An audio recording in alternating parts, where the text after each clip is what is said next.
Hello, everybody. Welcome to a new episode of the Dissenter. I'm your host, as always, Ricardo Lopes, and today I'm joined by Dr. Alessandra Cassar. She is a professor of economics at the University of San Francisco, and she is also a member of. She is also the vice president, for North America of the Economic Science Association. She is passionate about investigating the origins of preferences and their role in development. Her studies focus on the contributions of evolutionary processes to shaping human behavior. Her current research concentrates on the understudied areas of female competitiveness, the consequences of conflict and disaster victimization for altruism, trust, religiosity, risk, and time preferences, and the role of social networks for economic outcomes. And today we're going to try to cover as much as we can of that because it's a very diverse work. So, Dr. Cassar, welcome to the show. It's a huge pleasure to everyone. Oh, it's such a pleasure being here with you, Ricardo. So, let's get first into female competitiveness. You've been doing very interesting work about that and also about cooperation. By the way, we'll get also into that. But what really motivates competition among women? So, let's start by saying how I got interested maybe in doing this. When I was still doing my PhD, I was interested in networked exchange, in markets, in all of these things, and there was this underlying explosion of papers in experimental economics that was showing that women are just not as competitive as men. And many were ventilating the hypothesis that maybe this is the reason why they don't reach the top. Maybe this is the reason why we don't get to be CEOs in the same proportion as men. Maybe that's the reason why we don't get to be full professor, especially in economics, in the same proportion as men. So as I was advancing in my profession, I was seeing excellent friend of mine dropping out, trying to change job, not wanting to stay anymore, not getting those promotion, and thinking, but is it possible that this is due to the fact that they are not as competitive as my male colleagues? Because just by socializing with them, it didn't seem that there was a lack of competitiveness motivating this dropping out. So I started to look not into economics, but into evolutionary psychology, because in economics there was this idea, this very, in a way, Darwinian idea that female are just, and now I talk, when I say female, I might include female from other species as well. There was this idea that female are just not as competitive as male. And many refer to an experiment, to the Bateman fruit flies experiment that shows that when male are very promiscuous and they get to be competitive and they get to mate with all sorts of female, they leave behind a much greater number of offspring. For female, it's not that. You have a maximum number that you can do within a lifetime. So it seems like the incentive, at least from theoretical perspective and experiment, and this classic experiment, it seems like the incentives for female to be competitive were just not as high as for males. Well, there were other hypotheses that have started to percolate through the social sciences, and I literally stumbled about the book of Sarah Hardy, and from one it led to the second, and it was a way of no return. And she really had this profoundly different idea that females are just different. Females of every species are just different because reproduction is based on complementarities between the parents. If we go now to humans, it's very different. The contribution, the investment that men do and the investment that women do. So I started to think about how can I come up with an experiment that shows that it is not that women are less or to check, because when you are doing an experiment you'll never know. You have to be open that you are massively wrong. If anything, is when you are massively wrong that you're going to learn a lot. You learn a lot more when you're wrong in a way than if you are correct. So I was ready. What do we think women compete for? Going back to your question. If competition is all driven by increasing fitness, the number of offspring, and inclusive fitness, the offspring of the offspring, well, for women, which indeed have a limited number of possibilities throughout a lifetime, while male, like Gengis Khan, they said there are thousands of offspring, even Julius Caesar, 125 wives and who knows, maybe 250 kids. For women, it's just not possible. What is the maximum? 19, 20, whatever. So it is really the quality of the offspring that matters a lot, giving the best chance for your children to survive, to prosper, to have children of their own. If this is what's going on behind even our conscious decision, if this is really one of the drivers of human behavior, then women should be especially sensitive to all those incentives that directly link to the benefit of their children. So the first experiment I did, the classic, by the way, in economics, there are by now probably over 100 publications that show that women are less competitive than men. Do you want to know the basic experiment that this result is based on? Okay. Yes, of course, go ahead. So the basic experiment is rather simple. First of all, there are two definitions of competition. You can measure performance, like running, and you can do it in two ways. You can do running where there is a trophy at the end, or running where there is no trophy at the end, and you can see whether putting people in a competitive environment increases their performance.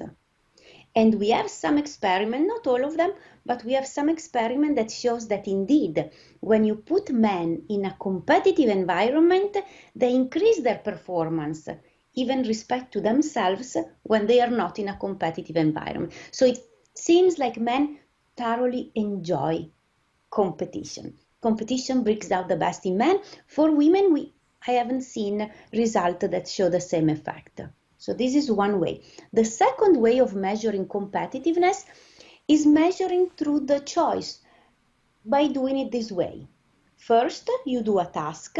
Very often in econ, we have a task which is adding number, adding 3 plus 4 plus 7 plus 9, and you can either get it correct or you can get it wrong. In a first period, you do it and you pay people $1 per correct answer. This is called piece rate payment scheme, where you pay people every time they did something right, exactly the same $1. Then, in a second period, you make people compete. Everybody gets to compete.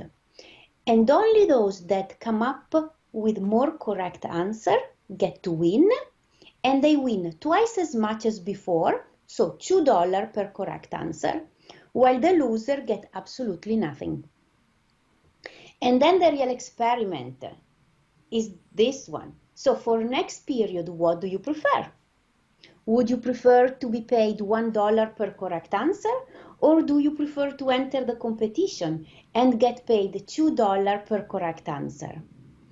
And this is the experiment replicated many times that shows that men overwhelmingly prefers to enter competition at twice a rate, because the precise number depends a little bit, but there is always statistical significant difference between men preferring to enter competition and women do not, even controlling for ability. Even the women that were really the best, the one that should have entered competition because they were super fast doing this addition and they could have won, even them, they don't enter. So this is the big puzzle. If there are gains, this was puzzling me for such a long time. If there are objective gain to entering and competing, why women don't do it? especially if you do it in the lab, in a game which is nothing more than a game with math numbers, and you get to earn a lot more money. Why don't you do it? Let's go in real life. We know there is lots of evidence in anthropology that high status women have a much easier time with their children. They have more nannies. They can give them the best private school. They can go, and sometimes it's a question of reaching the doctor in a timely manner. We know that the kids of high status women go further in life. So if high status is so valuable to women, why don't we observe women competing even more than men? Because for men, they have 200 times, they can sleep around with everyone and have 200 offspring or even more. They can compete in that way on numbers. For female, you only have a few options. So you have to put you have to give it all your best. So why are they not competing? And that is really what I was trying to understand. And then by starting reading evolutionary psychology, especially the book by Sarah Hardy, I realized that, to make a baby and to make a prosperous baby, it is not just getting from the man genetic material. You need to get the two things that are very, very variable for humans, baby. So we are a cooperative breeding species. We do cooperative child rearing, meaning that a human mother cannot bring an offspring, a child, to maturity on her own. We cannot enough energy to produce enough energies for ourselves and for the kids. There is question of nurturing, but there is also question of defending it. There are so many things that we need. So human mothers need relational capital. Human mothers need, one, they need a mate that sticks around. They need a partner. I'm not saying a lifelong partner, but they need a father that sticks around, invest, provision and protect for at least a few years. So it's very important being able not just to attract. Attracting is easy. You need to be able to trap one and let him stick for quite some time, and this is the difficult part. But you also need female allies to cooperate, and we can talk about the cooperation aspect later. So if you really need other people, what you cannot show competitiveness. So this, I think, was my haha moment, this moment of illumination in which is not question that women are not competitive. They cannot show it. And this is not a conscious strategy. This may really be subconscious. It might be, people don't like to say this word, so let's say not conscious.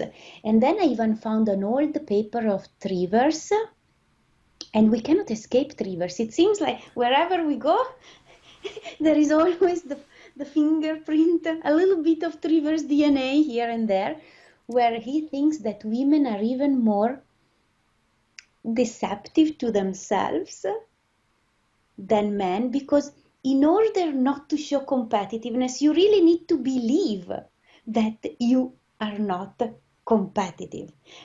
If you take two people that are hyper competitive, good luck with long-term cooperation.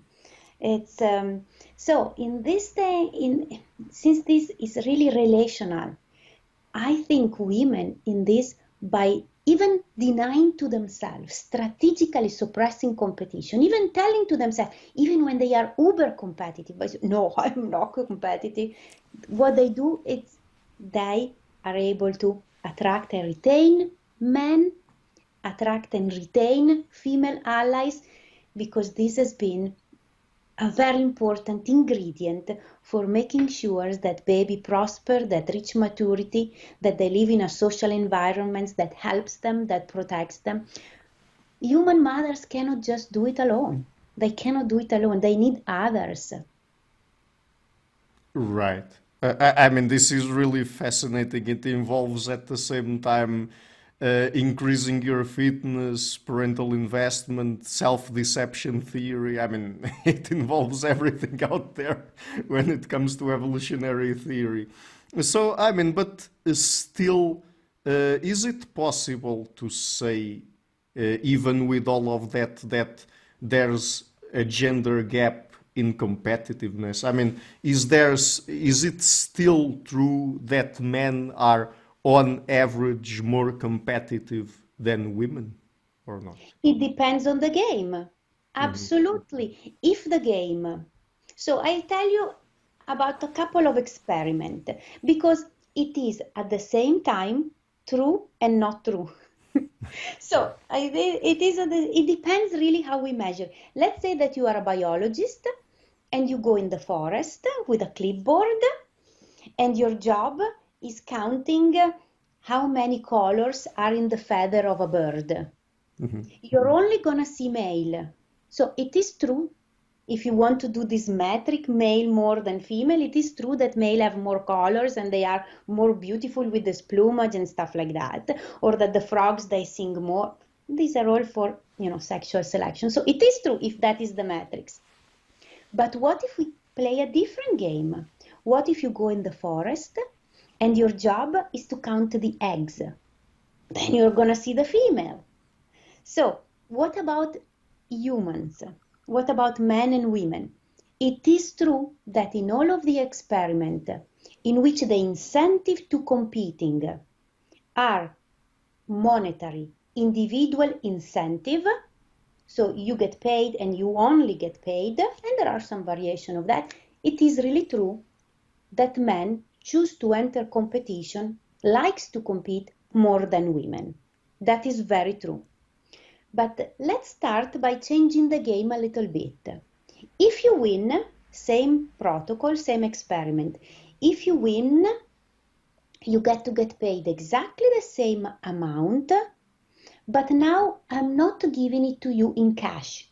Usually we pay subject in cash right away at the end of the experiment.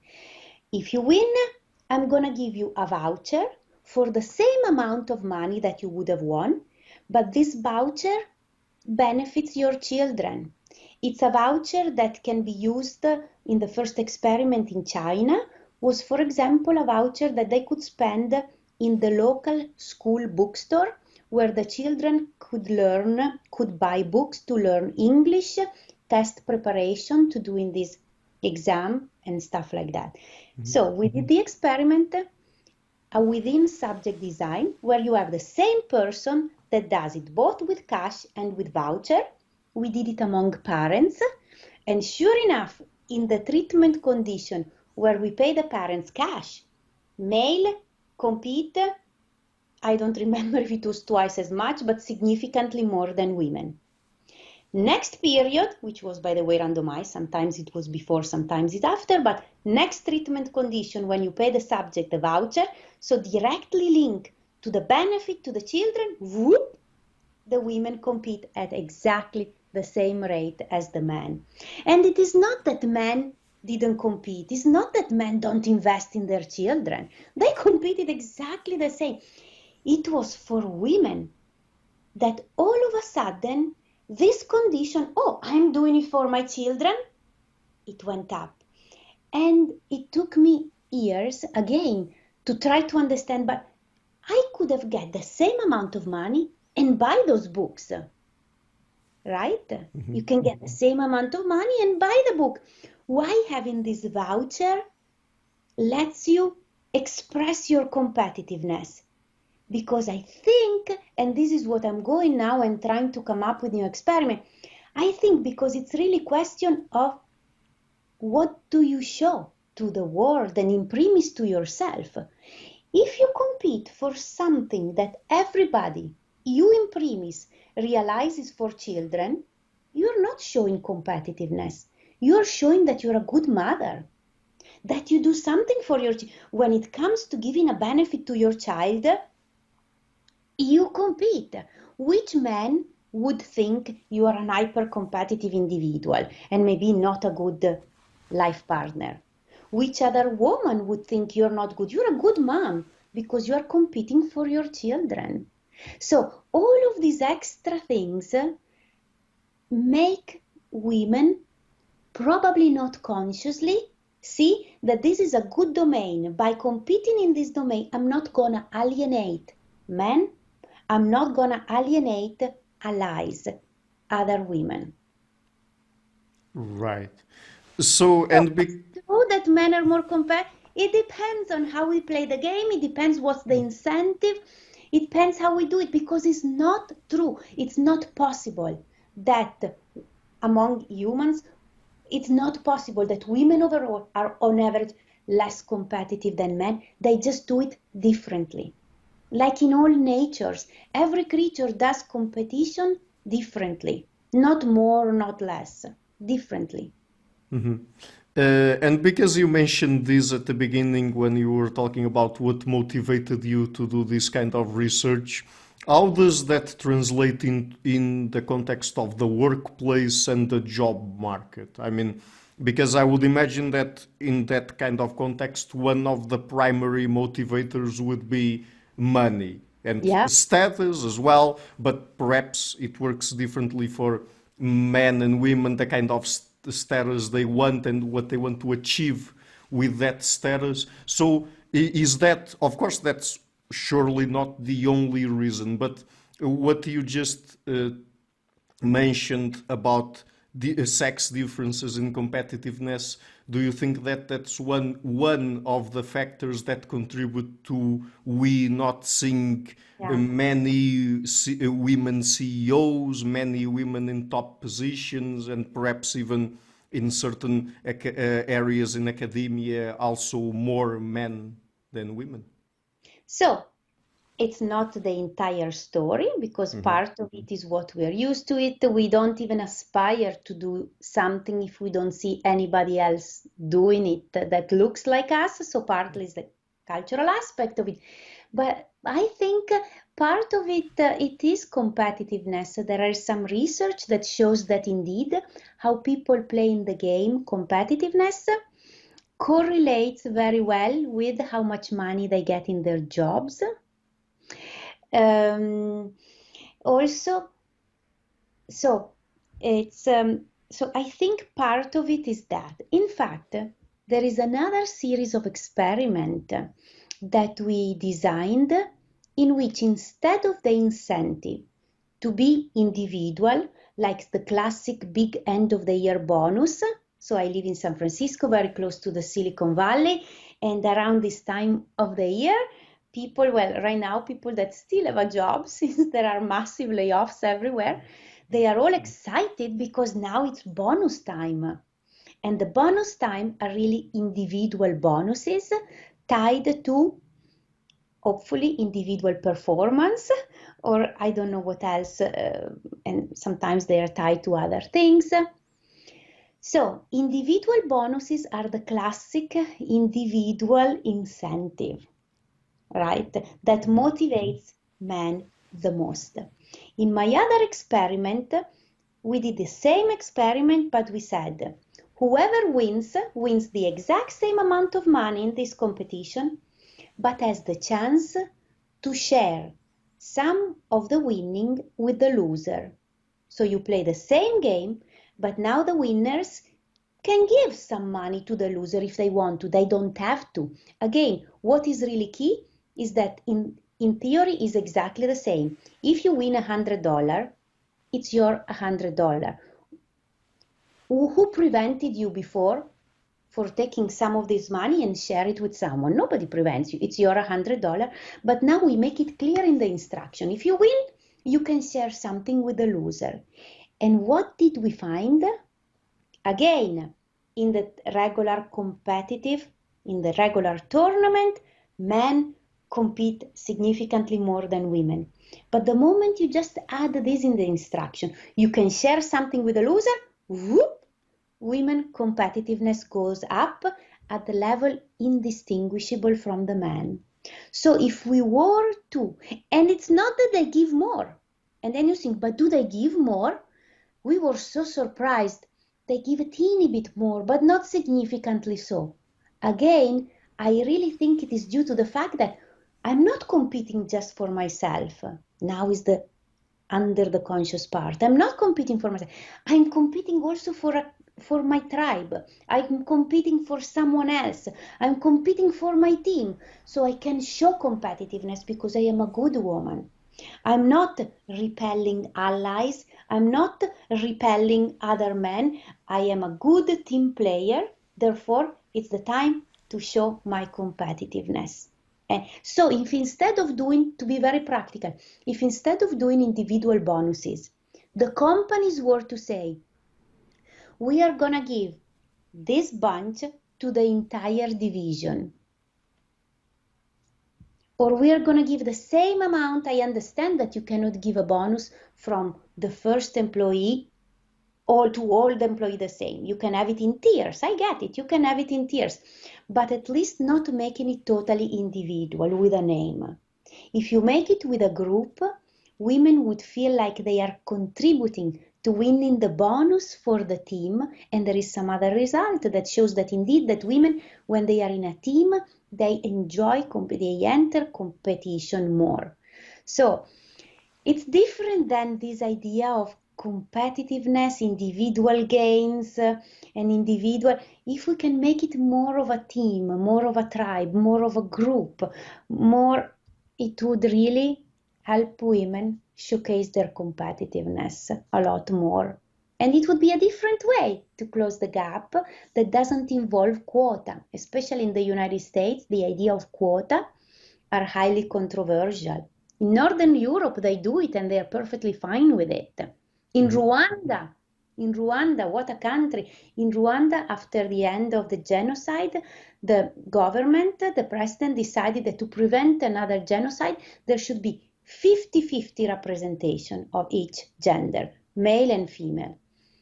And therefore, Rwanda is the country where there is more political egalitarianism in the political sphere than anywhere else in the world. It's more egalitarian Rwanda than Sweden, for example. And they are doing great, and they have been growing at 11% rate. I mean, it's really a success story. But they do it with quota by saying we have 10 positions, 5 needs to be filled by men. In the US, there is this fear that quota may lower the overall surplus, that quota may be unfair, it should be the best candidate for the job, thinking that the best candidate is always the most competitive, while we know that it is not true. There could be, we know it in the experiment, someone with super high ability will just not feel comfortable entering in a competitive situation. So by at least not making it all about the individual, but creating team that get the bonus, by having instead of bonus that are only monetary, company could say, if you reach that position, you are going to have a scholarship for your kids to go to a glamorous school. You can have flexible time, so you can also do your parental jobs when you need it. By adding on top of money all the things that matter to women, we are naturally going to have more women willing to enter the arena and enter very competitive situation, because by doing so, they are not visibly doing something that create resentment, and then we can talk about egalitarianism later on, among other women that could be allies, very necessary for women to have other women allies, and also men. Right. So, I mean, when it comes to gender gaps in the job market and the workplace, people do have a point when they say that sometimes it's really how the system is structured that is holding women back, right? I mean, also with sometimes, of course, discrimination and the cultural aspects you mentioned, but it's really the case that the way we structure our working environments can hold people back. Absolutely, the way incentives are out there totally change the way people behave. Think about the experiment of the communist country, the extreme and the planned economy, where everyone is absolutely equal.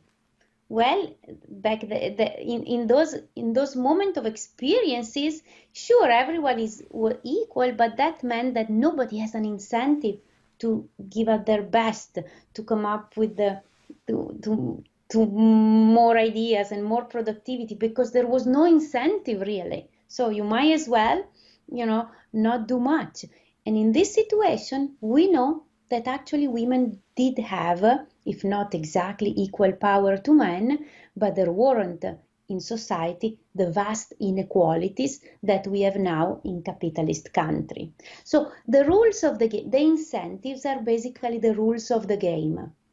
You change the rules of the game and you change how people behave, because people respond to incentive. And the neat thing is that we don't have to repeat those same mistakes. We don't have to go towards complete egalitarianism to be able to achieve an egalitarian society. But we cannot, I think, continue on extreme individualism either, because individualism brings out for sure the best in certain people, but it is very corrosive for society. There was an experiment, tangential experiment that was so interesting. I think it was, I don't remember. They did it in the 60s. The people that studies productivity with the chickens, they were agronomers. I don't remember who they were. It's a classic experiment in which they had 100 chicken. Some were very big layers. This chicken produced tons of eggs, and others were not producing that much. So the question is, what is the most productive chicken coop? Is it the one where we have all the best layer, the ultra competitive chicken all together in coop of 10? Or is it the one in which we have a random assortment of highly competitive, highly productive? And so the idea was, for sure, if you put together all the best chicken, all the best chickens, you're going to have the more production. They had to stop the experiment after only a few weeks, because it was clear that the random assortment where there was the more production, putting together the more competitive chicken. I don't know how they measure competitiveness, but they did talk in terms of competitiveness. Putting together this biggest layer, they were so competitive, they were so mean to each other, they were pecking each other all the time. And we know another things, high status, this is animals in general, human as well. We know it about chimpanzee, now we know it in chickens too. What do, the super competitive one? They suppress the production of others. They put so much stress into the underlings that the reaction is really to suppress, in the case of the chicken, the production of eggs.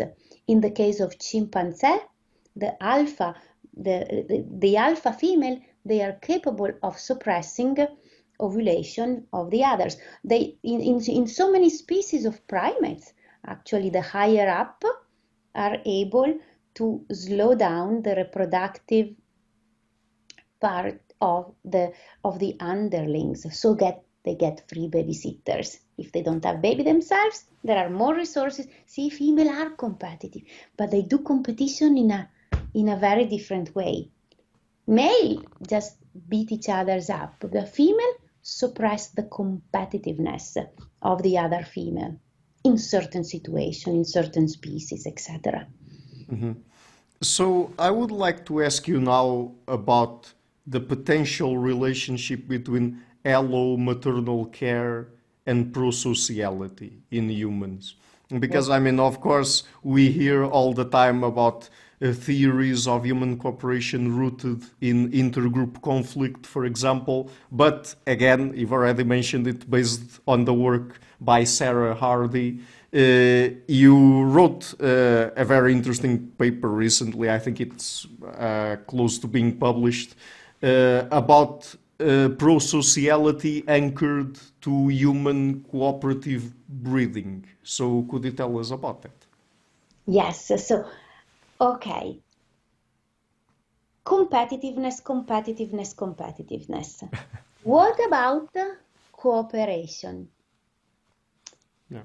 If we look at nature, cooperation is really a competitive strategy because by people cooperating over a long period of time, we know in economics we call it repeated game, when you just don't do it once in a one shot, where you can be a free rider and escape with the loot, and it's fine, it's a good strategy. But in a repeated game, it's not.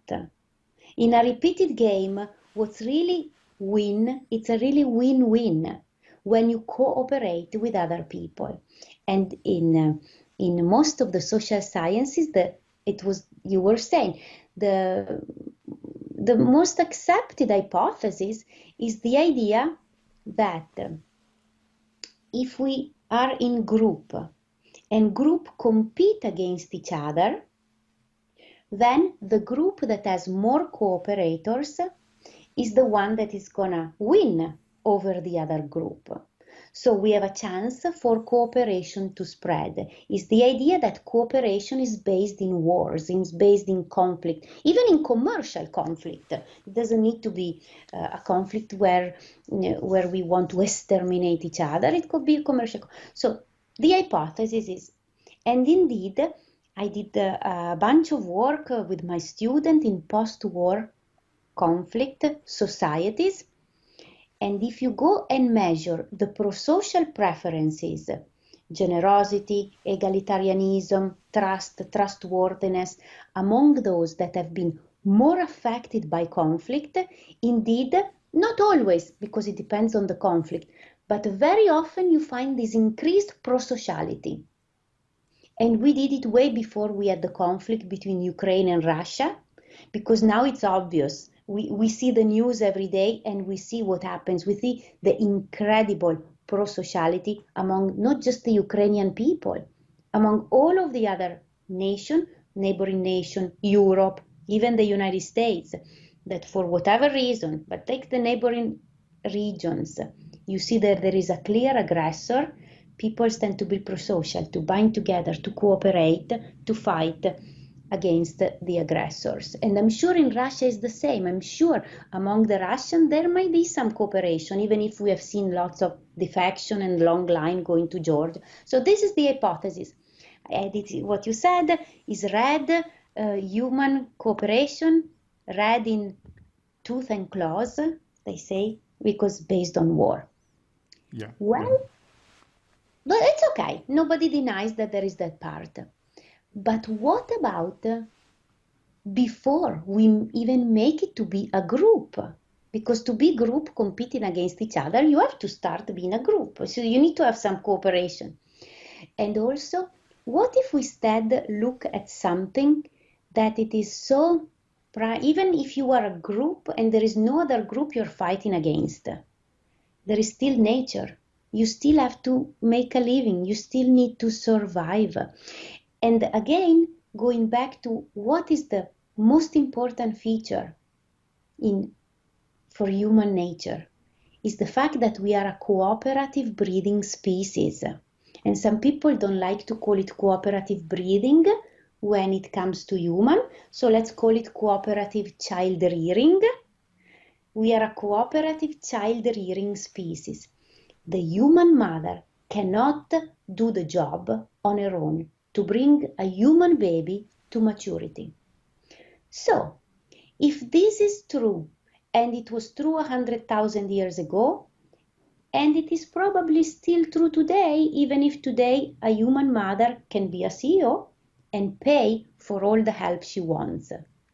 She will still probably need play date for her kids for normal development. She will still need other people. We are not individuals. To do our job, we need to do it with fathers, we need to do it with helpers. So in this experiment, I wanted to check the root really of reciprocity, because how do you maintain cooperation? How do you maintain cooperation One way to maintain cooperation long term, so not in one shot, but through many, many times, one way to do it is by being reciprocal. I cooperate with you today, you cooperate with me tomorrow, and over a long period of time, we both gains. We have lots of models of cooperation in economics, but we have very little empirical evidence on how reciprocity happens in practice, what it is rooted on. We just don't know. We see it in the games in the lab, but there is very little empirical evidence outside of the lab on the existence of reciprocity. So in the experiment with my colleagues, we sent our student to the Solomon Island, and we got a random sample of over 880 parents of small children, and we also get some single individuals, and we made them play games, dictator games, like gift-giving games. For example, I give you $10 and I ask you to share some of this $10 if you want to. You can share nothing. You can give it all away to a series of characters in your network, to your mother, to your father, to your siblings, to your brother, to your sister, to your mother-in-law, to your father-in-law, to your cousin, to your neighbor, to your friend, to a stranger in the same village, and to a stranger in the different village. So the first part of the experiment, we just ask you if you want to share any money and how much to all of these people. In economics, we usually play only one condition: sharing anonymously with a stranger. In this game, you share with 10 other people. There is also the stranger condition, but there are 10 other more people you can share with. And we did it in two ways. We do it anonymously, where the other person is not going to know that the money came from you. We say, our research team would like to give you $10. Or you can do it non-anonymous, where we say, hey, this is a $5 and it's a gift from Ricardo Lopez. So this is the first part of the experiment. Is it clear? Yes. Okay. And then the second part, when the subject had no clue that we were trying to measure that, we ask them, for each single person, the same characters, how much help did you get? How much help do you get from this person for child rearing, for child care? And so we were able to measure how much a single person help in the child caring enterprise. But we also measure, do they help you in your vegetable garden? Do they help you fishing? If you were having an unexpected expenditure, would this person give you $100? Are you going to church together? So we measure many of the most important for the society mutual help network. And then what do? We simply correlate how much each person give to the recipient versus how much this person in real life, how much help this person in real life provides. And this is where the results were really, I think, really interesting, because we saw that help for the child rearing enterprise is the biggest predictor of playing the dictator game, of how much you give in a gift. Even when you control for going to church together, when you control for working together in your vegetable plot, when you control for helping with a small financial amount of money, all of these are important and they are all correlated. But the most important one of all is how much help you get in childcare. And it is more important for women than for men. Also for men, qualitatively, we had this relationship. The more help they receive, the more they give. But for women, it was 3-star significance.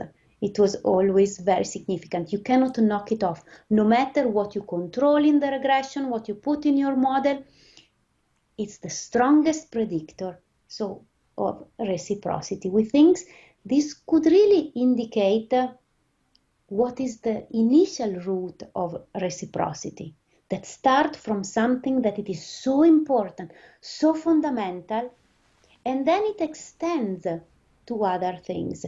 And what's interesting is the role, because by doing it within subject design, where each person plays with everybody else, we can check the effect of non-kin. So the help, because you can say, of course, your mother and father help you with childcare because they are helping their grandkids, right? And so, but you can control for the genetic closeness, and even controlling for the genetic closeness, those grandpa and grandma that give more help, they receive more in the dictator game, even controlling among all of the grandma and grandpa. So the genetic distance is exactly the same. And what's interesting is the role of non-kin, neighbors, friend. Neighbors and friend we found in the Solomon Island contest, they help each other with childcare almost as much as the grandmother. And we know that the grandmother hypothesis, we know the grandmother is a very important character in the family, in the story of the family, in the story of raising children. But neighbors and friends, they help as much. Hence, Sarah Hardy, the book Mothers and Others. Others is the father, others is the grandmother. For us, others are the genetically non-related people, the neighbors and the friend.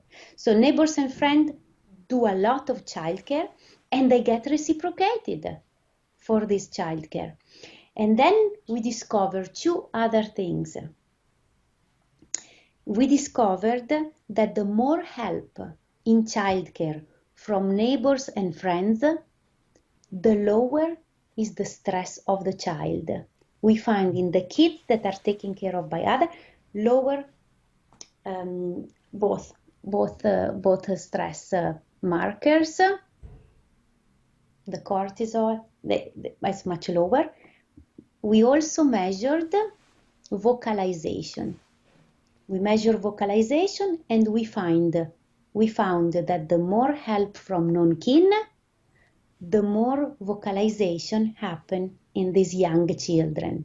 And we know that vocalization is an indicator of cognitive functioning, indicates more vocalization, correlates with all sorts of positive things in children. So not just this non-kin help, they also provide some very valuable benefit to the children. And there is the reciprocation aspect. I do it to your children, you do it to mine. We give each other benefit. And through time and these repeated natures of the game, it's really win-win. Cooperation is really a competitive strategy for the entire group to do well. Again, away from individualism, but towards mutualism, mutual cooperation.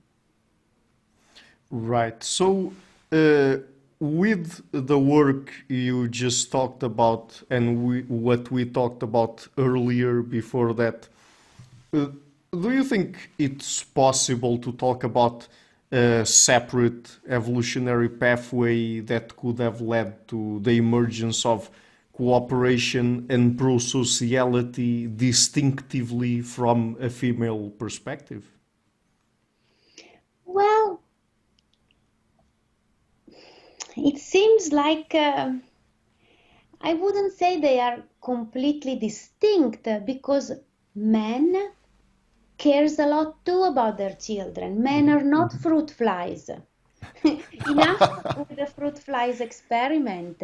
They care a lot, but it is very possible that if there is complementarity between male and female strategy, instead of replication of exactly the same, it's very possible that if there are complementarities, and from what I'm reading, it seems like there are indeed complementarities, it's possible that for women what became more salient is trying to keep knitting the group together, to strategically suppress the competitiveness, be more egalitarian, reciprocate even more those that gives you a benefit, so you maintain this constant level of cooperation.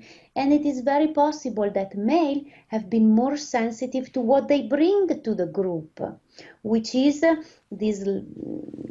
large game, the going hunting, the going and forming coalition to defend the group against other groups.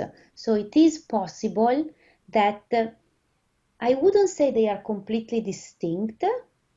I would talk more in terms of complementarity, where reciprocity and egalitarianism may be more salient for women, and competitiveness when there are individual incentive.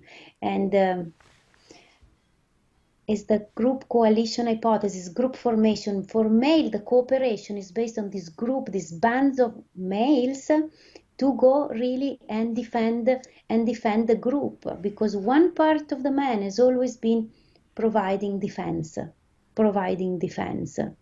So I would say that it is complementarity of strategies more than complete distinction.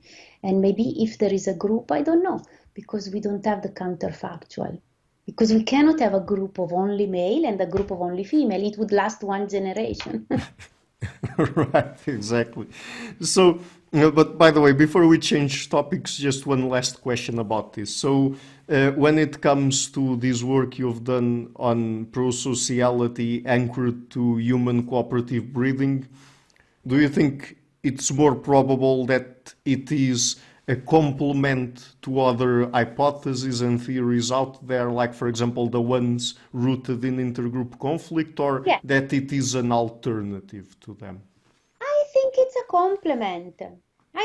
a complement. Maybe it comes a little bit earlier, because in order to cooperate, it seems the building block, we need to develop theory of mind, Right. intersubjectivity, the capacity to see what is in your brain so that I can anticipate it and react. And again, the theory of mind could be explained within a cooperative breeding hypothesis, because you have selection that operates on the parent side. It operates also on the children's side. So it's really, so if maybe this hypothesis of this reciprocity and desire to incentivize people to help you with your child, maybe it came before the intergroup selection, but definitely complementarity. I'm sure that there is lots of validity to that hypothesis as well.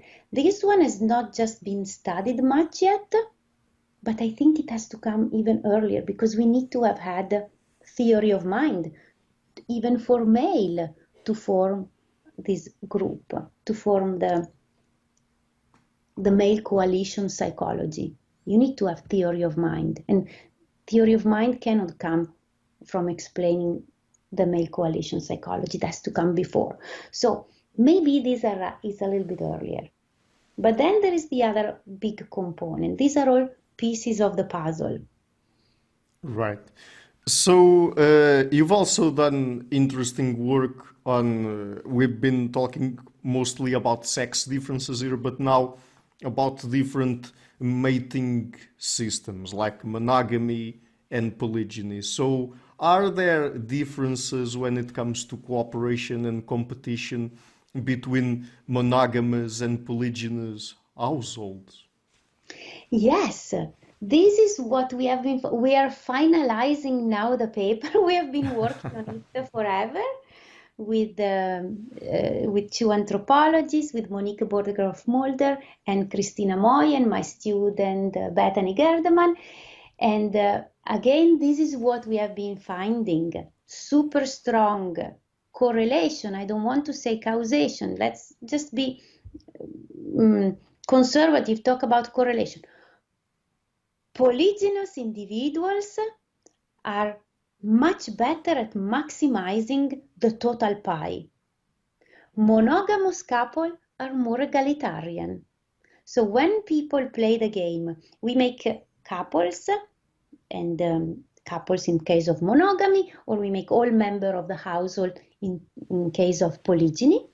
We make them again play the same game. We make them play a series of 4 games that then we combine together to measure how much is important for an individual to be egalitarian. So different behavior: egalitarianism, maximization, spitefulness, selfishness, and we really see that monogamy really correlates with egalitarianism. Egalitarianism even towards stranger, not just towards the other person, towards the husband or the wife, even towards stranger. And polygyny is more in terms of maximizing the pie, maximizing the resources, and maximizing even what it means that the other person has more than you. Instead, our monogamous subject, they waste resources in order to be equal. The polygynous, they don't waste any penny. Whatever maximizes the pie for the unit, they go for that. These are different ways of cooperating. Maximizing the surplus versus being egalitarian. It's interesting that long-term cooperation from the literature, it seems that requires some sort of egalitarianism, even at the level of society. If you have societies that are where there are extraordinary inequalities, eventually this society will have trouble. Even among friends, it's very hard to maintain friendship if one is extraordinarily rich and the other one is very, very poor, because we need reciprocity. The rich person may feel exploited, the poor person may feel jealous, or may feel they will never have enough to reciprocate. So it seems for long-term relationship, and in a household there is the long-term relationship between the spouses, it's hard if people don't share. So it's interesting, like this monogamous individual really show in our games, which is good for the games, because sometimes in econ you got to worry. We make people play this game in the lab, games that are very abstract, situation that they never face in real life. Are these games really gonna tell us something valuable about real life? And by going and playing this game in the field, in US, but also in other culture, very different from ours, seeing variation, we are really getting the feeling that these games really do measure something valuable in terms of preferences of human behavior. They are not just abstraction. Right. So I would like to ask you now about the work you've done on civil conflict and war and the effects they have on trust, market development, and things like that. So, how does civil conflict affect trust and market development? So, this in particular is a work I think you are referring to with my long-time co-author Pauline Grosjean and Sam Witt, and we did it in Tajikistan. So Tajikistan, it was a very interesting case. So when we did this work now long time ago, it was the time in which many works, including some of ours, or some of mine with Joe Enric, Julia Hitilova, Michael Bauer, going in post-conflict society and really seeing this increase of egalitarianism, especially among children, those that were children at the time of war. Later on, if they experienced victimization during a developmental window that goes between 7 years and 20 years, you see this increase in prosociality.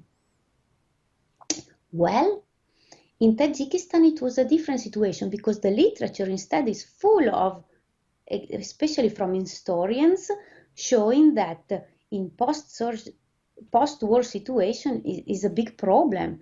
Sometimes you don't have the civil society that returns to the level that it was before. Sometimes wars create a country. Now we have the feeling and the idea that in Ukraine, when the war is going to be over, it's going to be a resurgence, a restarting again, a country that successfully has bound together and really feel like the sky is going to be the limit for them. It's really the origin of a new country based on the best possible social capital that they have showed they have.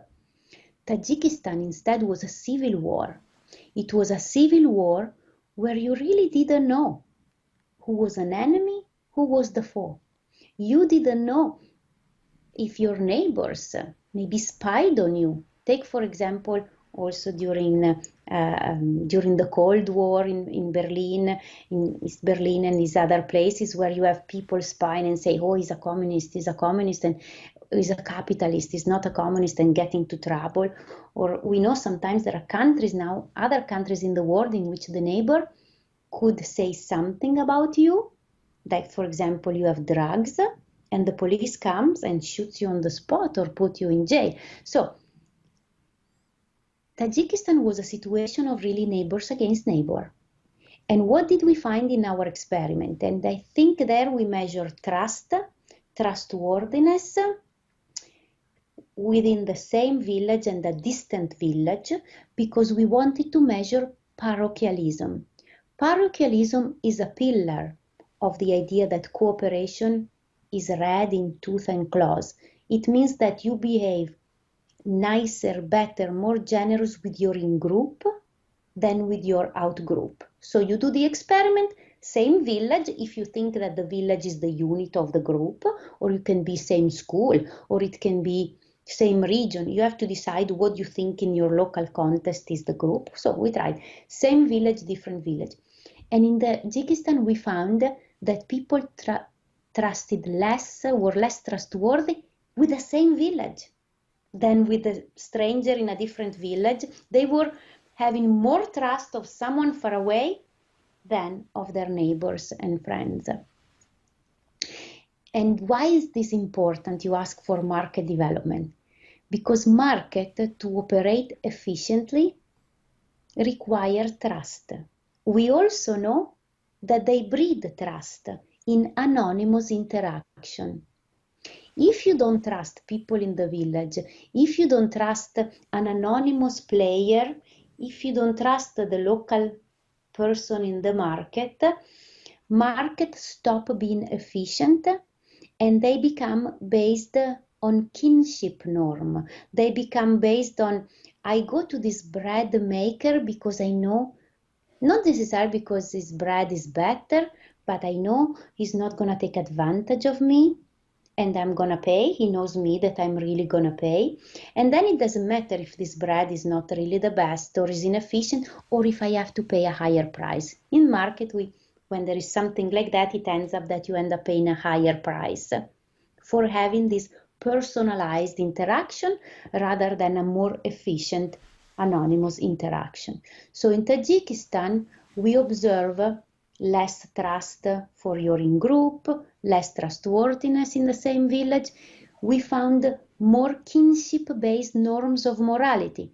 If someone doesn't repay you, almost like the origin of the mafia, if someone doesn't repay you, you're not going to go to the police, who you don't trust, because it is an impersonal institution. You go to the local Pepe, you go to the local mafia boss that's going to whack the knee of the person that is not going to pay you back. So the mafia, not in Tajikistan, but it's very similar. When you don't trust in impersonal institution, you rely on kinship-based norm of morality. You rely on these local agents that provide the enforcement of contract, making sure that you really pay, making sure that you deliver the good that you promise, but you pay a price for it. And there is a price for you as a trader, but there is also a price at the level of the system, because you're not going to have the most efficient traders connected. Everything is going to be personalized. So it's hard for impersonal market to develop when you don't have this generalized and impersonal trust. Mm-hmm. So, I mean, being exposed to conflict and being a victim of disaster, for example, affects altruism, correct? It does. It does. It affects altruism in a situation in which there is a clear enemy. So let me make some prediction. If not just what I've been doing, but also what my colleague doing similar experiment have been doing, if we are correct, in Ukraine right now, there may be lots of generosity between neighbors, lots of prosociality, lots of helping each other, lots of coming together and really showing extreme level of generosity. And I think by looking at the news, it seems like that. I know I have one student from the Ukraine and says people have been giving all their savings to the military. People have helped each other the best they can. So when you are in this situation and you have a clear enemy from the outside, there may be more prosociality. When you have a civil war, that it is neighbor against neighbor, is the opposite, I think. So that's about a conflict and war, specifically in Tajikistan. But what about natural disasters? Do they also have an impact on people's social preferences? For example, I know that you've done some work on Thailand after the 2004 tsunami. Could you please tell us about it? Yeah. So in that experiment, we measure something similar in the case of a natural disaster. And we were, I think, among some of the first ones.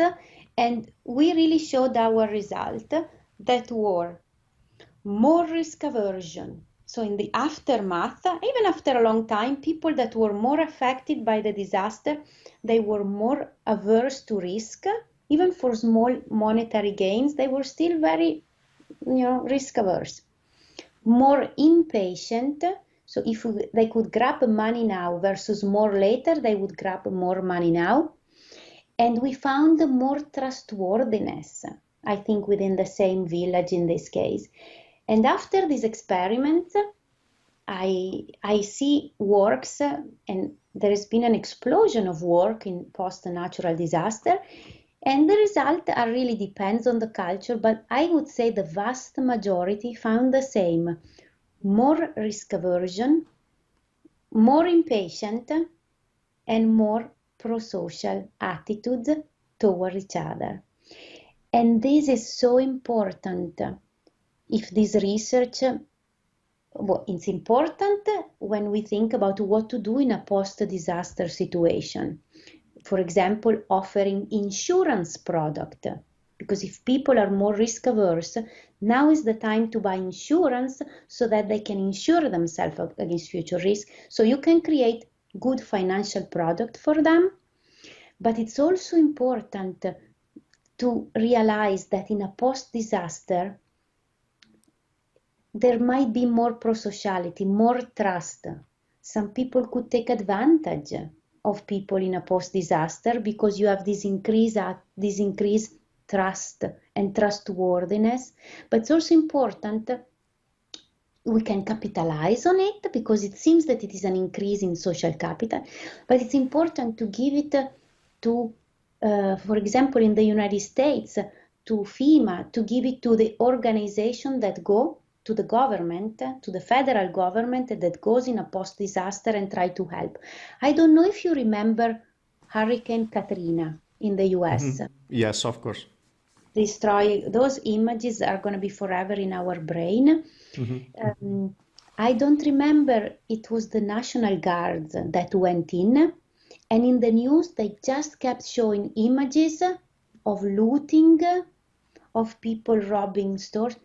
I don't deny that there are those elements, but the looting and taking advantage of a situation, it's a 5% of a 95% that instead are going to try to help each other. So if the National Guard goes and the order is you have to go with your weapon and defend the store, you have to go and there is social unrest, it's going to be chaos and mayhem, and you can put order, instead of saying 95% of people just want to be there helping each other's neighbor. It's a profound different mindset. What happened? I think the National Guard, and do your own research, my own research shows that indeed they killed tons of people rather than helping them. Instead of helping people, they compounded to the problem. And not many people want to talk about this issue. But if we go in a post-disaster and thinking that it is mayhem and it is a social, and it could be because there are, not all situations are the same. But in the case of a natural disaster, which is clear that it is a hurricane, which is a disaster from the outside, the prosociality of people and neighbor helping each other wins over the antisocial looting behavior. So we need to harness the prosocial part if we really want to help, not go with the mindset that we have to squish an insurrection. Right. And by the way, before I ask you about the next topic and the next question, just wanted to comment, and please feel free to disagree, but I guess that as I also talked with other people in other contexts and situations about, for example, how people who live in impoverished situations and are low socioeconomic status connected to life history theory, for example, how they sometimes might be more impulsive, they don't think really in long term and stuff like that.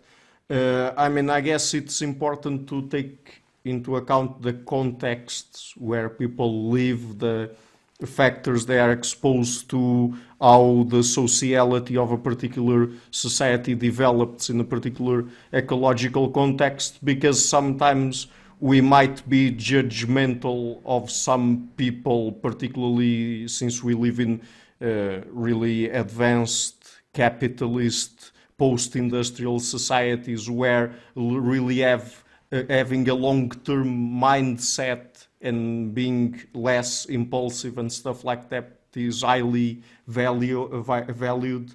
But if we were probably put in contexts of war or post-war or post-natural disasters or even poverty, then we would probably behave much the same way, right? It's not people's fault that they are simply being ecologically rational, I guess.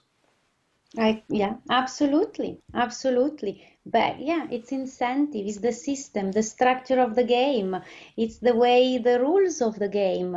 We are all just trying to make the best we can of the position we are in, of the society we are in, of the time we are in.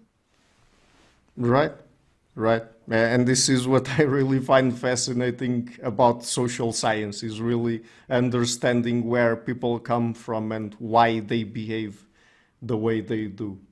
So, changing topics, I would like to ask you now about microfinancing, because that's something you've also studied. But just before that, just before microfinancing itself, what is social capital?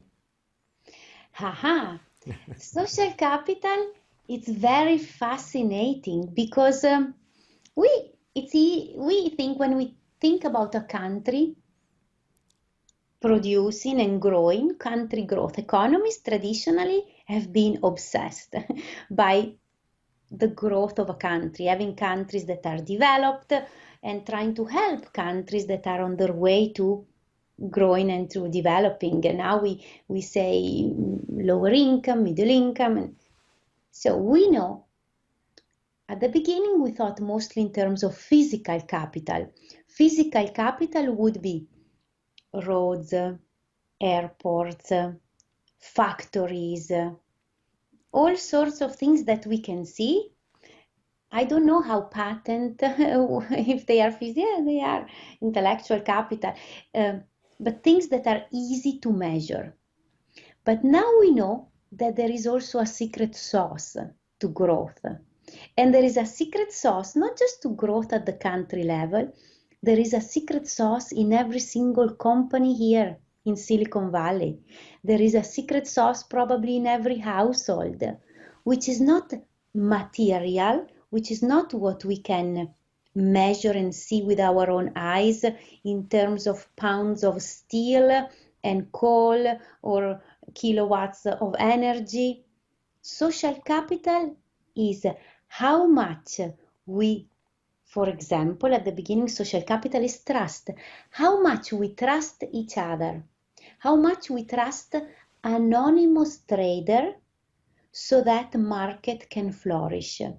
Impartial norms of morality, being fair, not just giving a benefit to your family at the detriment of someone that is not your family. So social capital is this idea that society where there is impartial norms of morality, where we trust each other, market can flourish and grow. Where there is optimism that the economy is going to go well. Why? Because the government has good rules. If people are taken advantage of by people that cheats in market, in the US, if someone cheats you, you take them to court, and within a few months, tort gets adjudicated. So a system that has good rules in place, especially a good judicial system, can flourish. Take Italy, for example. In Italy, forever, Italian economists are struggling to try to understand the difference of the divide between North and South. Why the North was, from the beginning of the Industrial Revolution, one of the pinnacle of growth and development, and the South always lagging behind. It's the same people. In theory, it's the same rules and regulation, but in practice they are not. In the North, everything seems to be more efficient. In the South, is less efficient. By being less efficient, people trust each other less. We think there is less social capital, impartial norms of morality in the South. In the South, what matters is the family. What matters are the friends and the neighbors. If someone cheats on you, you go to Pepe. This is also the origin of the mafia. It's the whenever the state fails, whenever there is less social capital, you have these other agents that take advantage of the situation, that becomes broker of trust, because there is no trust. Otherwise, there is no trade. So social capital is the secret sauce. Whenever there is a corruption, you have very low social capital.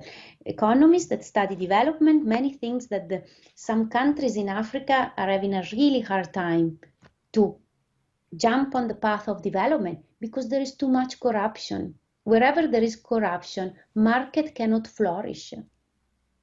So it's interesting that market requires social capital, but also breed social capital. I did some work many years ago on this, where we made people play game, where we had markets in which there was no cheating possible and markets with cheating possible, and then they played prisoner's dilemma, or not prisoner's dilemma, they played trust game, trustworthiness game, and we saw that when institution works, when market really works, after people have more social capital, have more trust.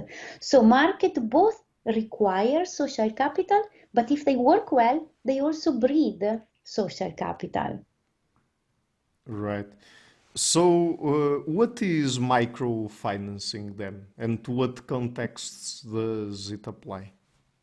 So microfinance is this idea that to help people, especially those that are stuck in this poverty cycle, where they don't seem to be able to come out, giving a loan, even if it's a small loan, may really change their lives and improve their lives for the better. Because you can have a trader, let's say in a country in sub-Saharan Africa, you give a small loan of $50. Seems nothing. But with $50, this tiny micro-entrepreneur could get enough supply to have a stand at the market. And with a stand at the market, this person is on the path on improving her economic condition. And the key in microfinance, especially in the past, now microfinance, we can talk about why it's not as, it's extraordinarily popular, but in the past we thought it was a panacea, that it was the cure to poverty around the world, and now we know that it is not. It's good, but it is not what we thought it would have delivered. And the idea in microfinance, a key idea, was to do, instead of individual loan, group loan. Again, social capital. Usually a bank, when give you a loan, wants a collateral. If you get a mortgage, as a collateral, you give a house. Or if you buy a car, I don't know if they ask you for a collateral. Sometimes they do. They want to check your bank account, your credit score.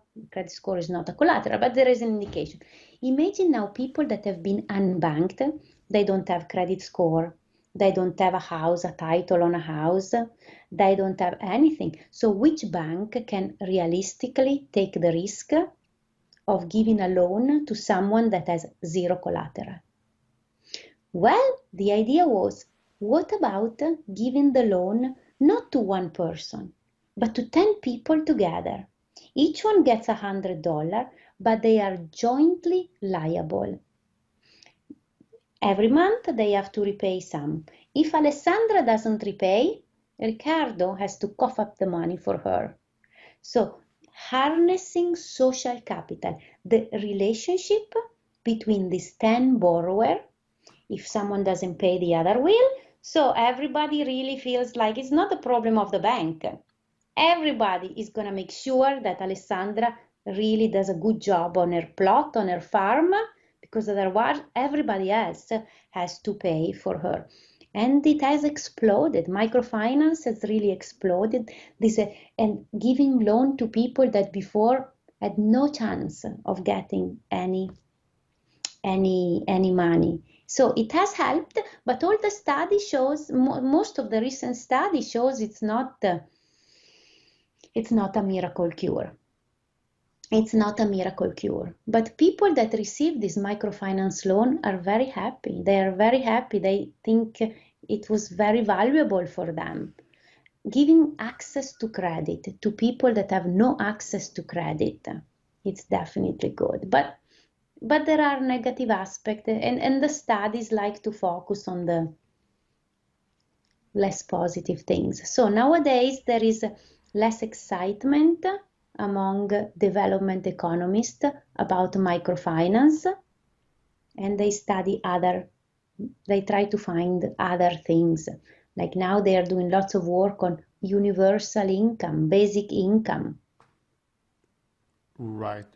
But where does it fail exactly? Why is it that people nowadays are a little bit more wary of some of the negative aspects associated with it? Is it that it is not really able, and I mean I would expect that, but it's not really able to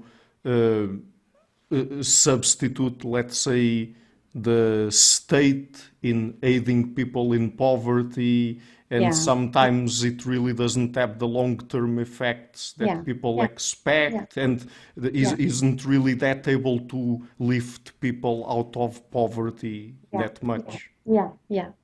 It doesn't give it. Yes, if the expectation is really turning people's life around completely, long term it doesn't. Right. But At I least mean, say there isn't enough evidence that it does nowadays. But I've seen many documentaries where people that receive these loans swear by it. And in fact, there are lots of companies that keep doing it. But microfinance is not the only thing. Before microfinance, which is this, we think it's a modern version, it's a current version, people have been helping each other with lending and borrowing without bank forever through rotating saving roscas with the saving accounts or this group lending.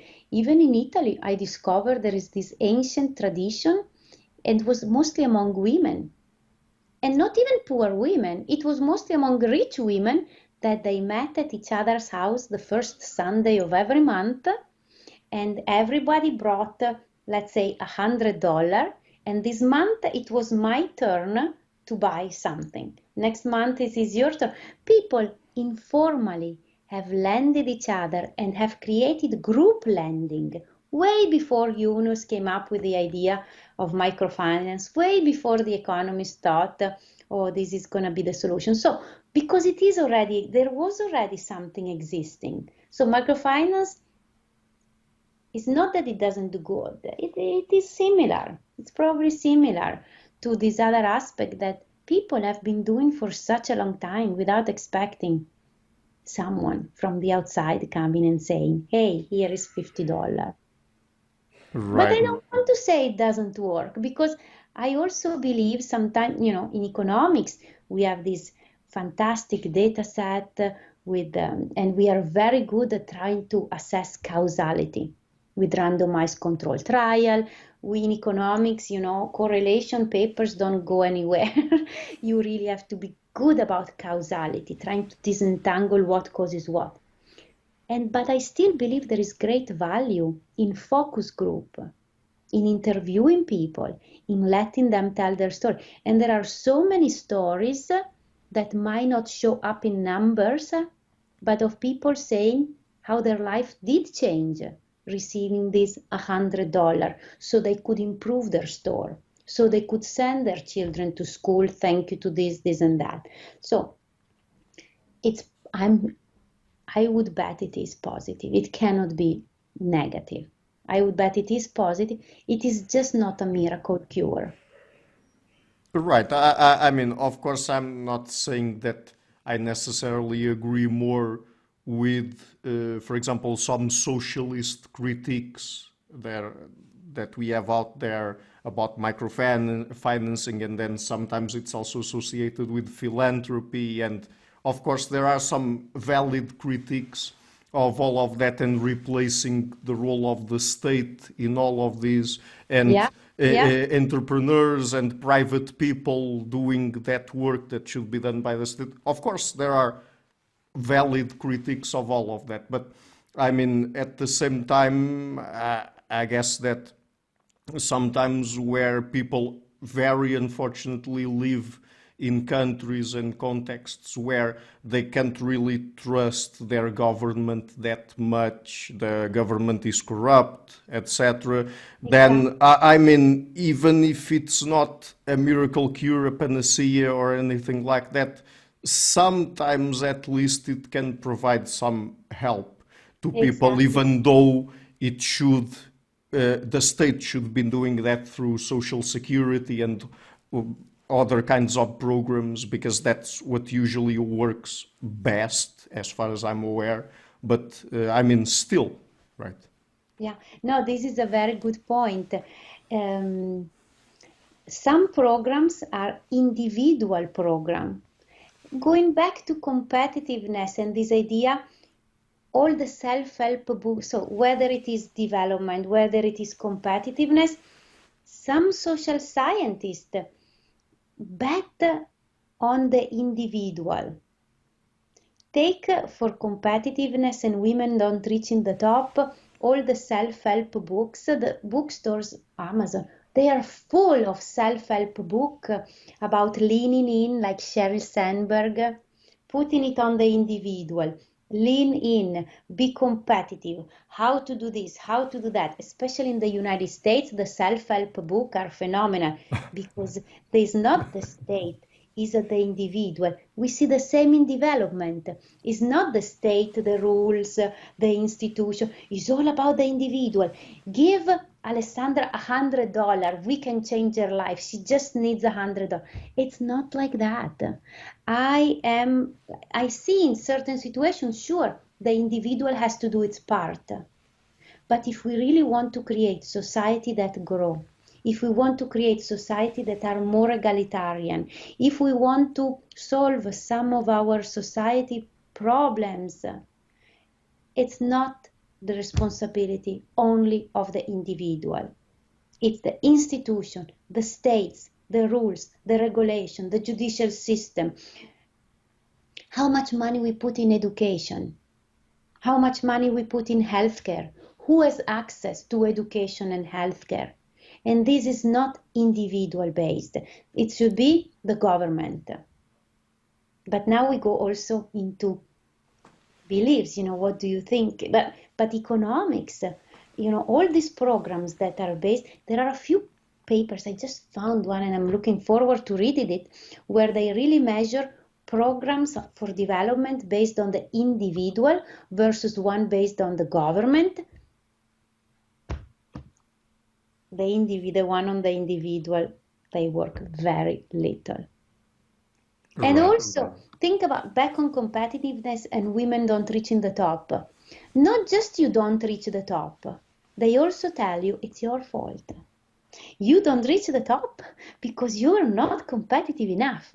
You don't reach the top because you have these subpar qualities.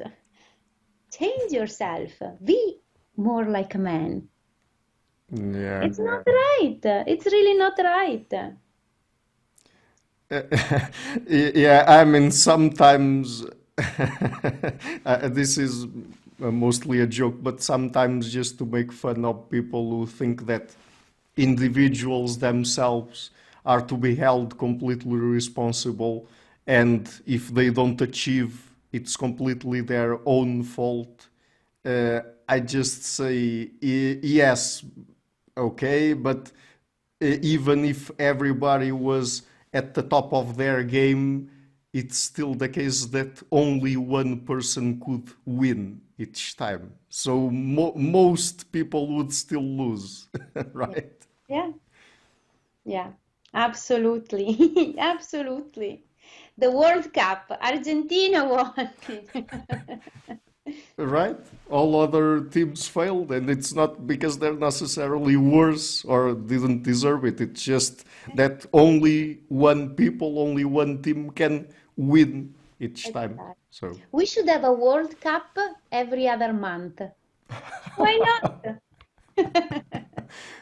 well, I mean, maybe then people would be also worried about how workers in Qatar were very unfortunately dealt with, right, and treated, right? But I mean, that's another entire discussion. Let's leave it aside because, yeah, it's also important, but not necessarily in the context of this conversation. So, talking still about microfinancing and micro-entrepreneurs, what role do things like goals, incentives, and support groups, you've already mentioned a bit of that, but what role do those factors play in their success?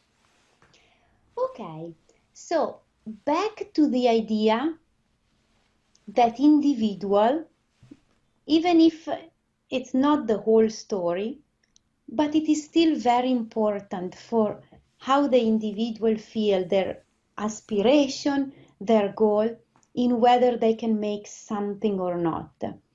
At a macro level, if you think about what could explain the incredible success of America or the Anglo-Saxon countries and some sociologists like Weber, the spirit of capitalism gets attributed to Calvinism, to this idea that if you achieve something in life, it's a show that God really loves you and you're one that's going to be saved. So people really work there as much as they can to make sure that they achieve something in life. So the state, but also individual motivation are very, very important. Or in a country that is under communism, it could have been that they didn't want to put forth their best because they couldn't get recognition, or maybe they got in trouble rather than doing something positive. So back to the idea that the individual can do, if not all, they can do a lot. Here in Auckland, Maurice Miller came up with this concept called the Family Independence Initiative. This idea that, again, back to social capital, you can take a group of people, in particular, he enrolled families, and then this became Michelle Obama's favorite project. You get families, you get first one family that it's still struggling, but at least a member of the family has a job, that at least one kid is still in school. So families that are in the same impoverished neighborhood, but they did their first step. And this family enrolls 9 other families. They are the core family, and they enroll the ripple family. They meet each other every month, and what do? They set goals. And they say, this month my goal is to have my kids in school 4 out of 5 days every week. The others say, this month my goal is to save $100 a week, so in a year I might be able to get a car, which allows me to get a better job 3 towns down the road. It's goal set. So this idea is based on harnessing social capital, the help that people can give to each other, keeping each other accountable for the goal that they state. And goal setting theory, it's been decades that psychologists have said it's so important for people to have a clearly stated goal. Then you meet the next month. Did you achieve your goal? You get a financial incentive, $50, $40.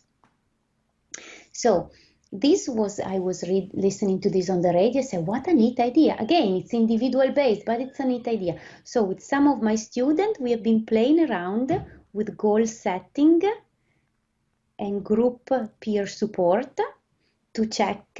And every time a student wants to work on that for their thesis, I relax because I know it's going to work. Because I haven't found a place where creating an experiment where you have a full control, you have groups that have a goal, you have groups with no goal but with peer support, and groups that have everything, goal with the incentive and peer support, always goal setting and peer support achieve good result. We tried it in Medellin, we tried it in Colombia, we tried it among high schoolers to improve their grades in school among the lower strata. And we find that the goal of doing this exam, getting a certain grade, it really helped. We tried it among microentrepreneurs, where we give them the option every month to choose among 14 different goals.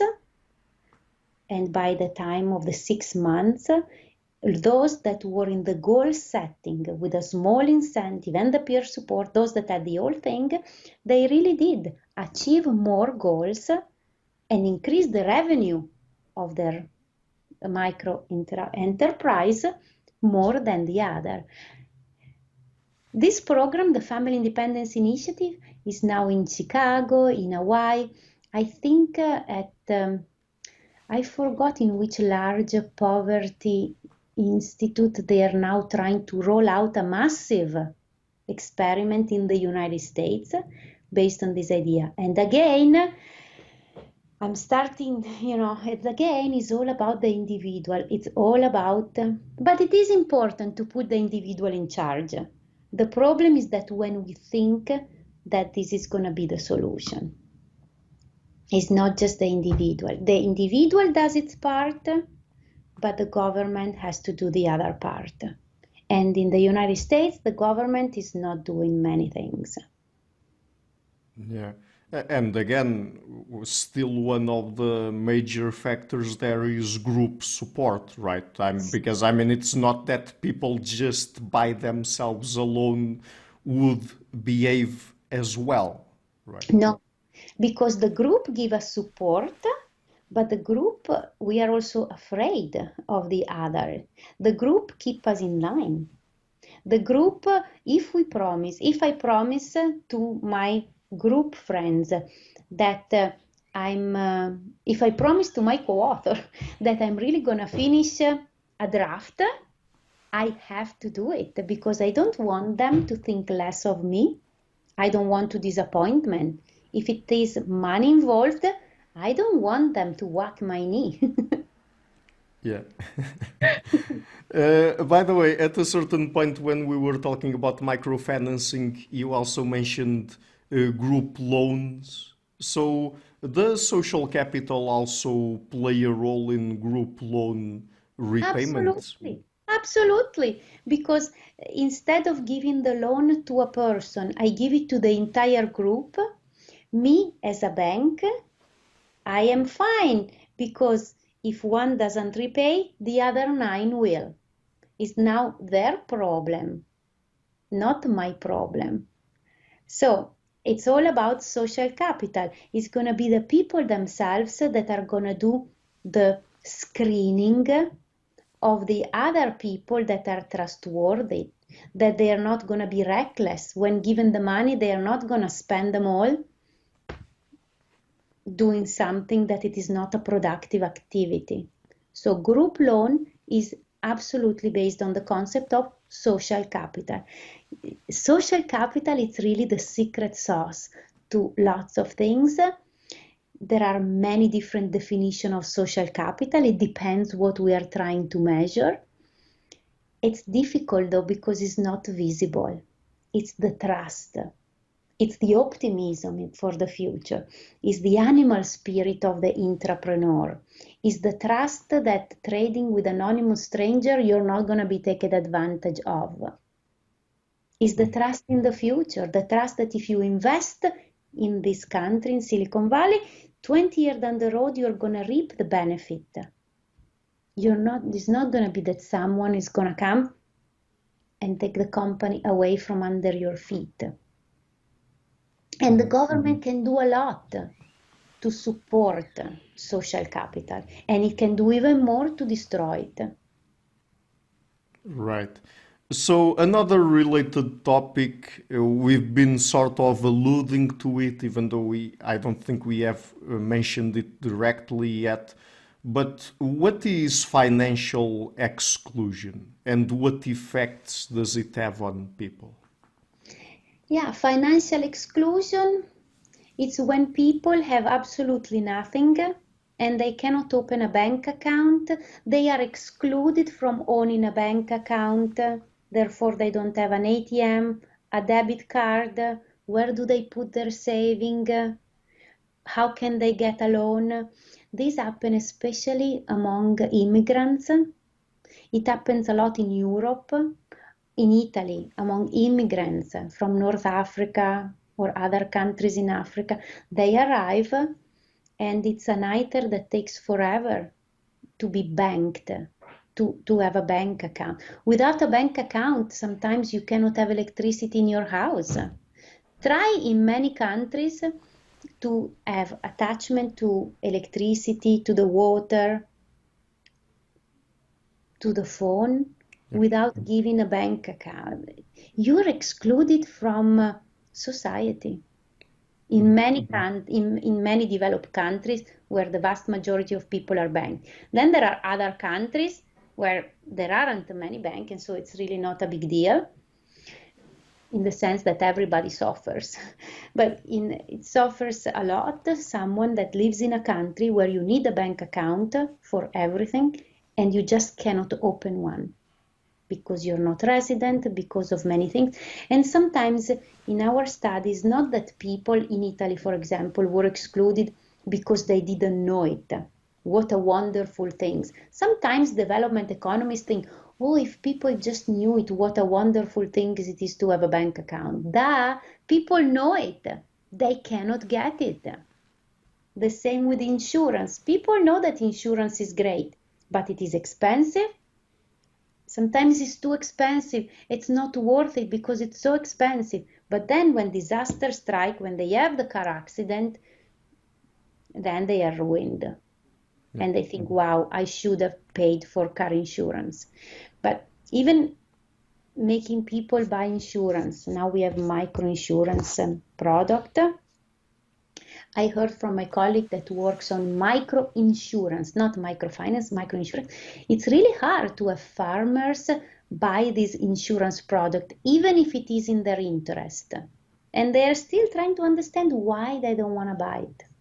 The same is with banks. It's in their interest to have a bank account, but some people don't want it, probably because it's too expensive. There are too many hoops to jump to have a bank account. But without a bank account, you cannot live the life like the others. So you are excluded from the bank, but you become also excluded from society. Yeah. I mean, I guess we can say it's many times it's extremely hard to get out of poverty, right? It's very, very, very, very hard. Yeah. So we were talking. Increasing, what's worse? It's that it's not hard to go from scraping by down into poverty. Oh yeah. It is so hard to get out of poverty that I think we should put all of our effort is preventing, not targeting the ultra poor. We should target those that are barely hanging on so that they can escape this very unstable situation. Because once people go down into poverty, it's very difficult to get up. So we should target even above the level of poverty to make sure that they don't go down into poverty. And yet poverty continues to increase. In San Francisco, where I live, it's very hard to walk downtown, to go downtown. It's homeless after homeless encampments. It's like 20 years ago was not like that. Yeah.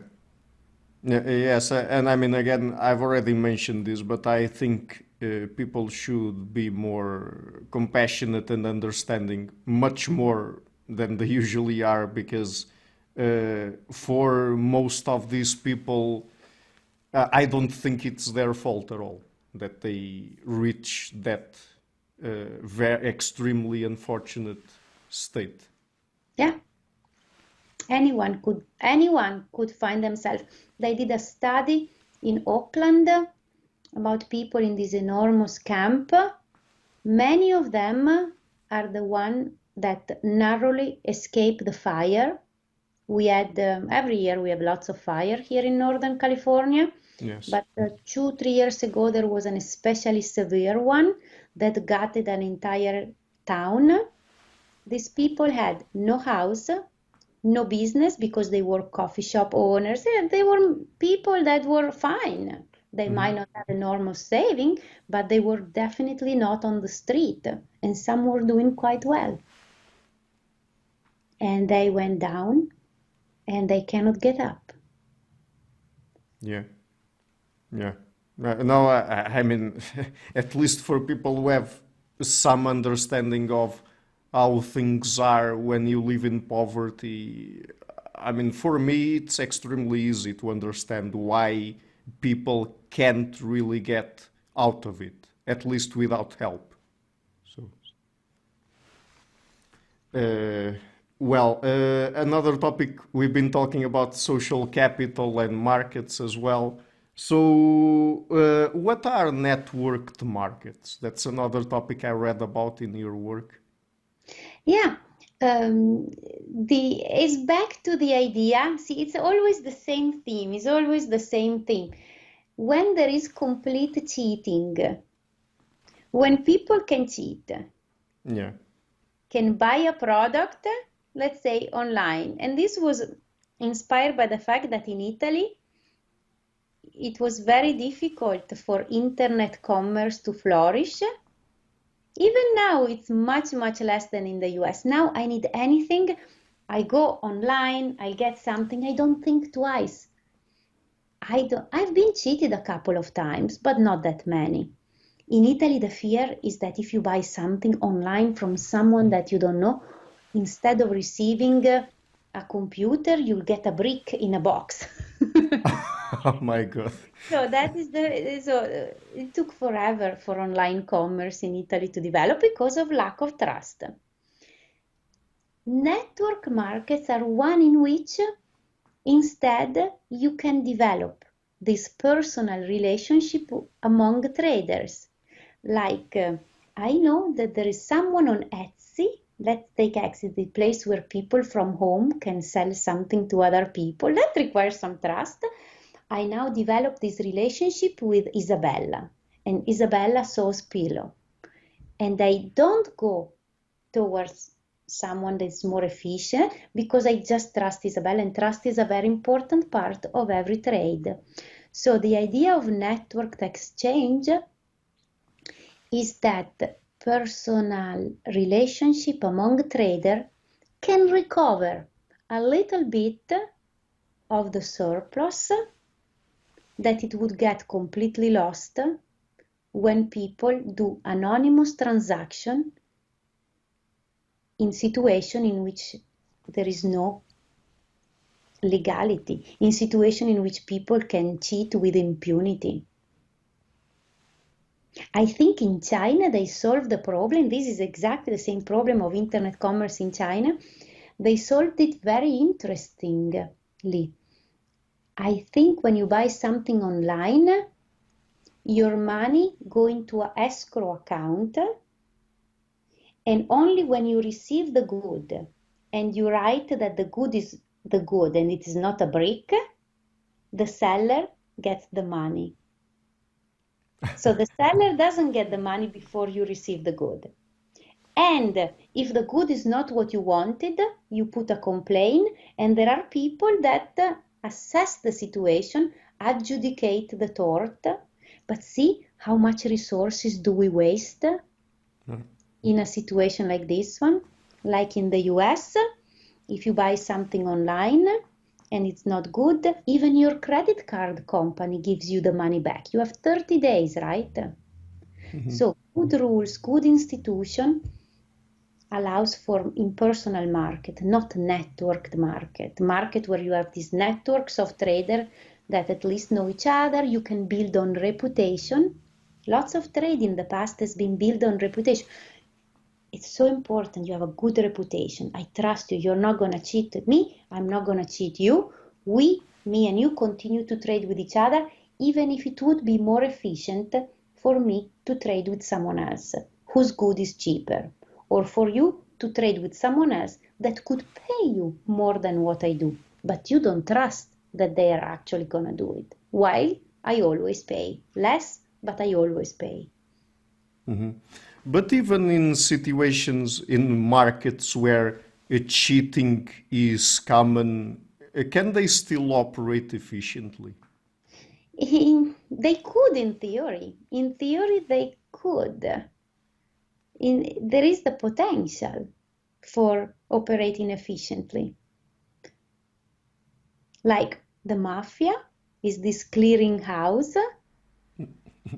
They could operate efficiently. Trade happens, building gets built, but there is a cost. So Right. I don't think they'll ever be able to reach 100% efficiency. Right. And what about situations where contracts cannot be perfectly enforceable? Enforceable. That's where you have the mafia. That's where you have some people that make sure that trade happens. There is so much gains from trade. If not the state, somebody else will ensure that trades happen, and this somebody else will take a cut. Right. So, I mean, and in that case, I don't know about the mafia itself, but can interpersonal networks improve market efficiency where Yes, circumstances like that occur? exactly. If you have this interpersonal network, you recover a lot of market efficiency versus a situation in which it's widespread cheating. So, network, personal exchange, reputation, they do have the potential to recover a lot of market efficiency. But then they stop when loyalty to the traders you know prevents you to jump ship and do a better deal. But let's think about long term. I went to a Christmas party recently, and there was the owner, the CEO of a very large importer of Italian food product in the US. Yes. And he was saying that he was able to stay in business for 40 years or more because he exactly does that, his personalized relationship with all of the producer. In period of economic downturn, he doesn't leave them alone. Even if it's hard, he doesn't stop the ordering. And in good time, of course, he does even more of the ordering, but this, you would expect this market to be efficient.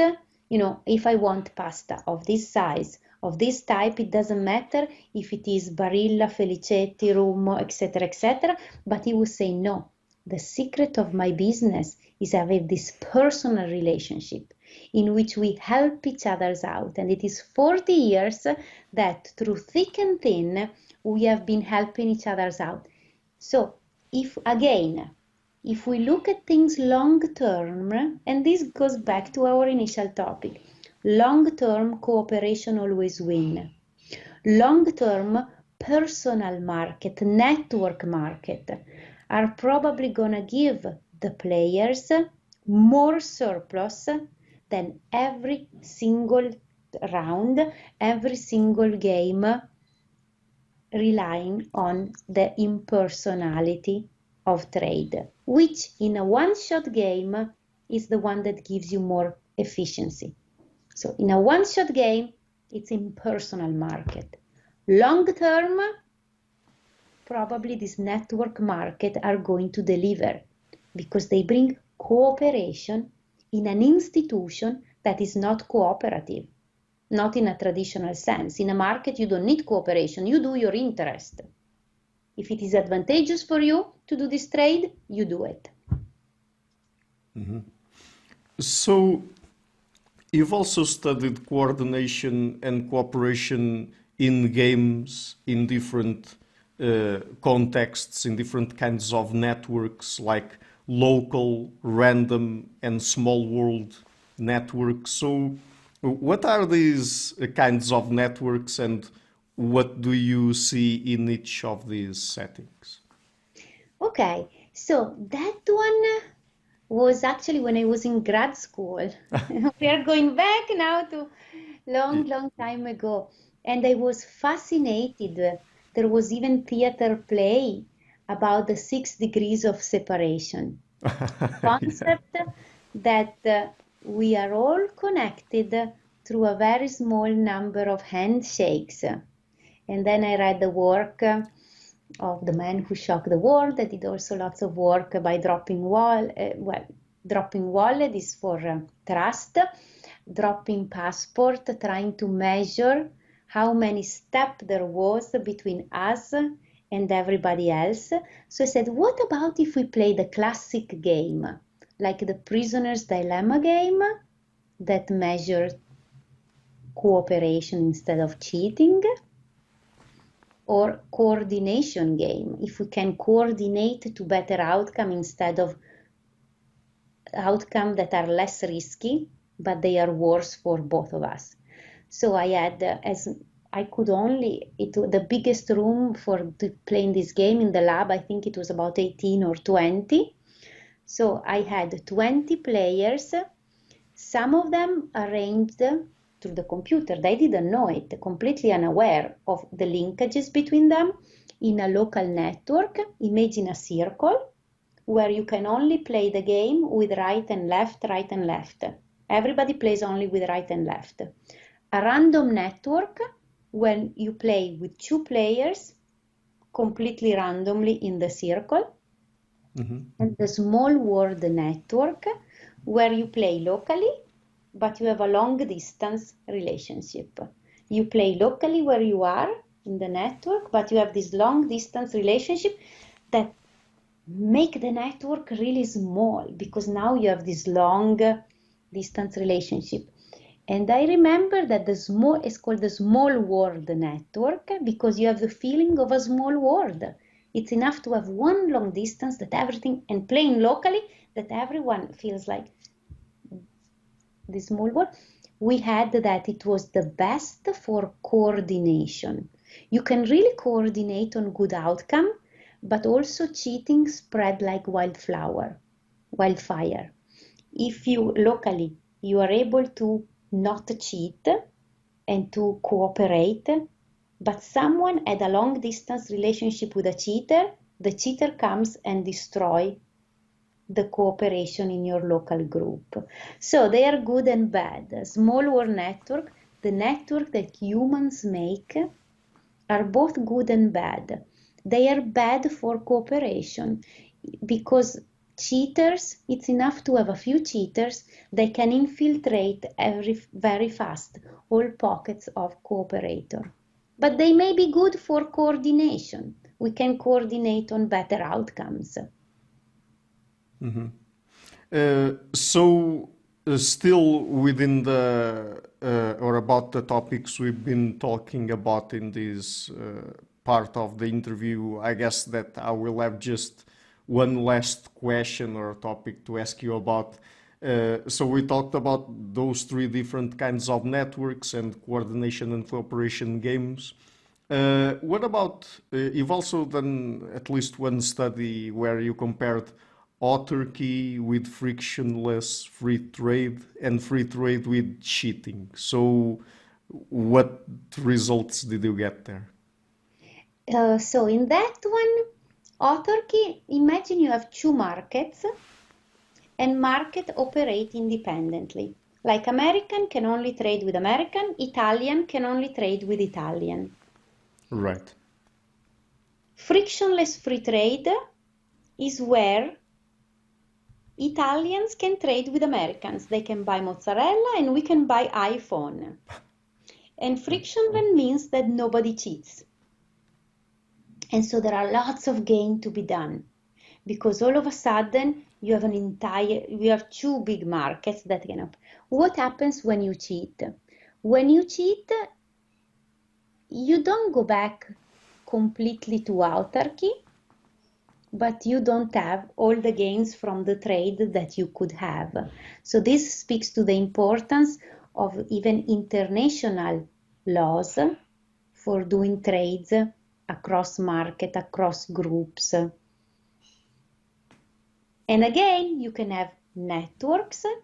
You can do it in a network kind of way based on reputation, or ideally by having really good laws and regulation.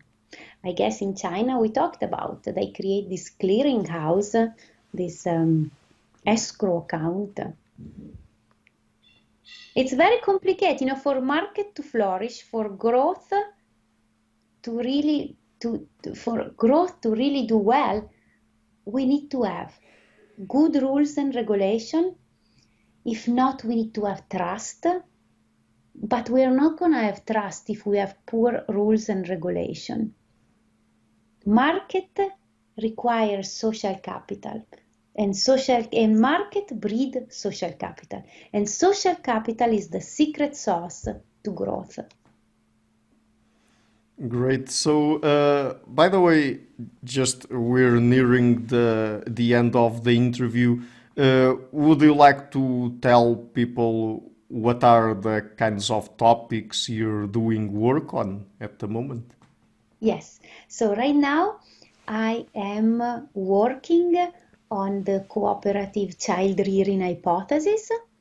I just finished that paper. I don't know when it will get published, but it doesn't matter. It doesn't matter. I'm trying to see how robust this result is. Is it just in the Solomon Island? And it doesn't matter if it doesn't replicate in every single culture. It's important to see it. Just once I saw it in this culture, there is the possibility that humans really do behave like that. How general is this result? First of all, we looked at the standard cross-cultural sample, which is an ethnographic dataset that crystallizes what we know in the late 60s. And we see that across culture in the traditional society, the more allomaternal care, the more help with care from fathers and others. So this is across society, there is more inculcation of trust in children. The society, when they respond to this interview from the anthropologists, they say, yes, it's important to teach my kid to trust others. Inculcation of trust is social capital. So the more help from people not in your family, but from others, the more you breed this social capital. I had a student this summer going and doing the exact same experiment in India, deep in the forest among matrilocal and patrilocal tribes.